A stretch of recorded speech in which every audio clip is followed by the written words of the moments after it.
Take a long look at your garden. Modern agriculture has convinced us that a bountiful harvest requires a shopping list of dependencies. Synthetic NPK, chemical fungicides, and laboratory growth regulators. These products all share one design flaw. They have an expiration date. And every time they run out, you are forced to go back to the store, checkbook in hand. But what if there was a different way? What if you could install a device with no moving parts, no batteries, and zero maintenance? A tool that asks for nothing but the air above your head. In 1926, official government records documented a phenomenon that should have changed the world. Crops that grew twice their normal size. Corn that reached 10 feet high. Harvests that tripled in volume. There was no million-dollar laboratory standing behind these results. There was only a simple copper wire reaching into the sky. Here is the paradox. If a $3 piece of metal can harness the free energy of the atmosphere to triple your food supply, stay with me for just a few minutes. By the end of this investigation, you will understand why the soil beneath your feet is actually one terminal of a massive natural battery. I'm going to show you exactly how to plug in to that battery to reclaim your independence from the chemical giants forever. We aren't talking about folklore. We are talking about a law of physics that was buried to protect a bottom line. It's time to reopen the files. But before we can build the future, we have to look at the evidence they tried to keep in the dark for nearly a century. A trail of paper that starts in a wood-paneled room in 1918. If you look into the official history of agriculture, you'll find a curious gap between 1918 and 1936. During this window, the British Ministry of Agriculture established something called the Electroculture Committee. These weren't hobbyists or backyard dreamers. These were the era's leading physicists, botanists, and high-ranking officials. They were tasked with investigating a phenomenon that sounds like science fiction today. Plants near early telegraph wires and radio towers were growing with a vigor that defied every known rule of biology. For nearly 20 years, this committee sat in wood-paneled rooms, reviewing data that was, quite frankly, terrifying to the status quo. In their interim reports, they admitted to seeing extraordinary responses. Grain yields jumping by 20 to 30% with no added manure. Roots that reached deeper into the subsoil, making them virtually immune to the droughts that were starving neighboring farms. They documented barley stalks that stood as thick as canes, and wheat that produced more protein per grain than anything grown in traditional soil. But as the 1930s drew to a close, the committee was quietly dissolved. No final, triumphant public report was ever issued. No Nobel Prizes were handed out for uncovering the electricity of life. Instead, the data was boxed up, moved to the basement of the archives, and effectively forgotten. The official reason given was inconsistent results, but for those who know how to read between the lines of a bureaucratic burial, the real reason was far more pragmatic. You see, a farmer can build a copper antenna for the price of a cup of coffee. You can't build a multi-billion-dollar industry around something people can make in their own shed. But the paper trail didn't just go cold in a London basement. It crossed the English Channel, leading to a legal artifact in a Swiss vault that proved this wasn't just an accident. It was a patented technology. The document describes a system of copper and magnetic steel plates designed to capture atmospheric electricity and telluric currents. Christophe Lowe wasn't hiding in a lab. He published books, he invited agricultural journals to his gardens, and he staked his reputation on public harvests. What the press found was staggering. Photographs from 1926 show Christophe Lowe standing next to pumpkins so wide, a grown man couldn't wrap his arms around them. He produced 10-foot corn and oats that yielded 3 times the regional average. He claimed his devices could bring dying trees back to life and make old soil act as if it had never been farmed. He famously stated that nature provides all the energy a plant needs, if only we learn to listen to the vibrations of the sky. But as his fame grew, so did the resistance. He began receiving advice from chemical representatives to stop his public trials. Agricultural journals that once praised him suddenly closed their doors to his findings, labeling him an eccentric. They wanted to know how a simple wire could outperform their multi-million-dollar factories. And the answer was hidden in the very air we breathe. A silent, invisible tide of voltage that surrounds us every second. To understand why this wire works, you have to stop seeing the atmosphere as empty space. Physicists, including Nobel laureates like Richard Feynman, have long recognized the atmospheric potential gradient. On a clear day, there is a steady flow of electricity between the ionosphere, the upper layer of our atmosphere, and the ground. There is a voltage difference of about 100 to 200 volts for every meter you climb in altitude. This means that if you are 6 feet tall, the air at the top of your head is roughly 200 volts more positive than the ground beneath your feet. It isn't lightning. It isn't a jolt you can feel. It is a silent, constant tide of energy. Now, consider the plant. Nature designed every leaf and stem to be a conductor. Their leaves are covered in microscopic hairs that act like sensors, reaching for that positive charge. Their roots act as the negative ground. The plant itself is a living circuit, bridging the gap between sky and soil. This is where the copper wire changes the game.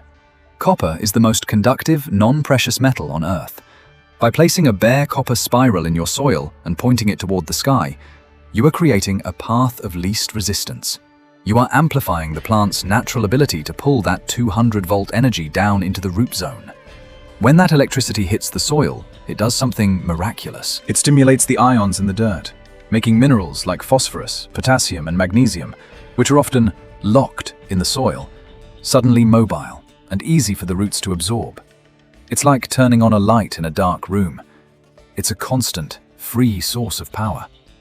And while the Western world was busy labeling this pseudoscience, a modern superpower was quietly proving it on a scale that would make any industrial farmer tremble. For decades, the agricultural establishment in the West called electroculture folklore, or fringe science. But in 2018, the Chinese Academy of Agricultural Sciences decided to stop arguing and start measuring. They didn't do a small backyard test. They applied these electrical fields to 3,600 hectares of greenhouse crops.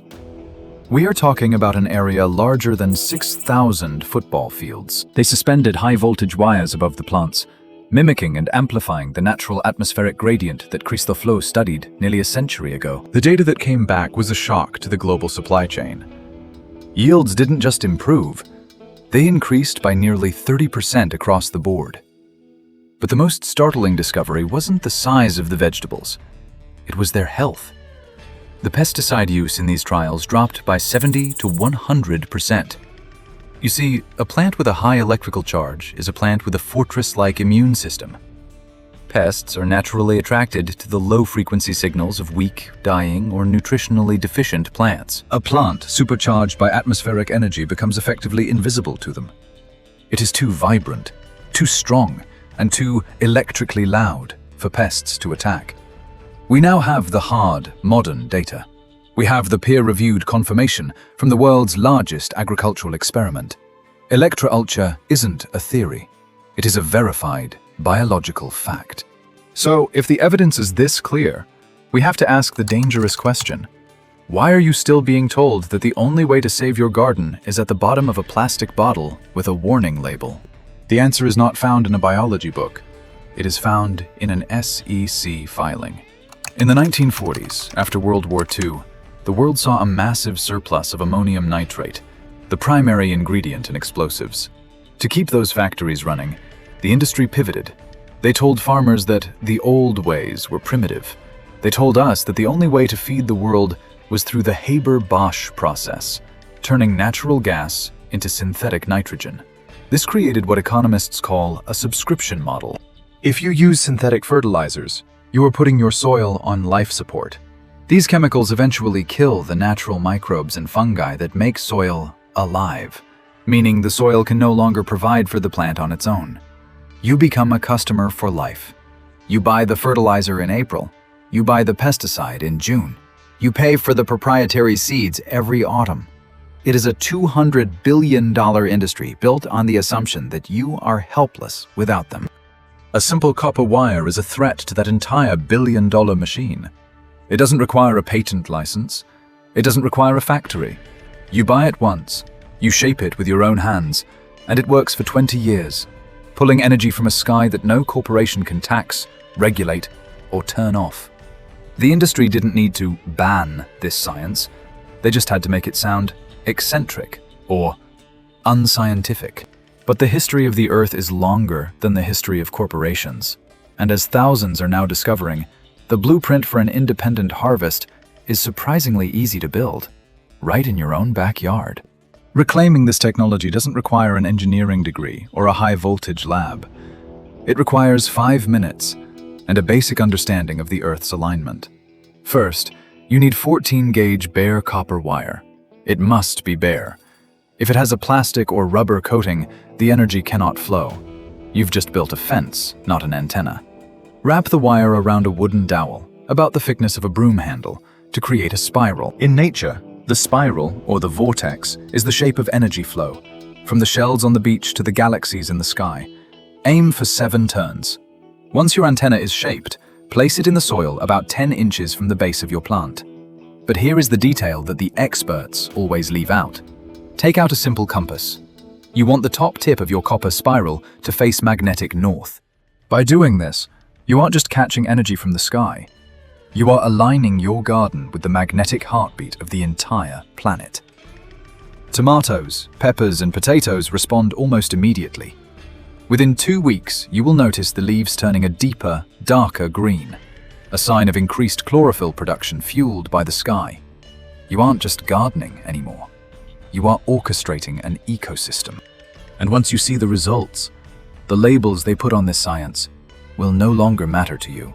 For too long, we have been told that we are small, that we are dependent, that we need $1 trillion industry to tell us how to grow a carrot. It's about sovereignty. It's about the realization that the universe is abundant, and the energy to feed your family is literally floating in the air around you, free for the taking. You don't need to fight the system. You just need to step outside of it. Try it on just one row of your garden. Leave the other row as it is. Let the soil tell you the truth. Because when profit is no longer in charge, nature is free to do what it does best: provide. If you are ready to take back your independence, one wire at a time, stay with us. We are reopening the vaults of knowledge they tried to bury, one plant at a time. The sky is full of energy.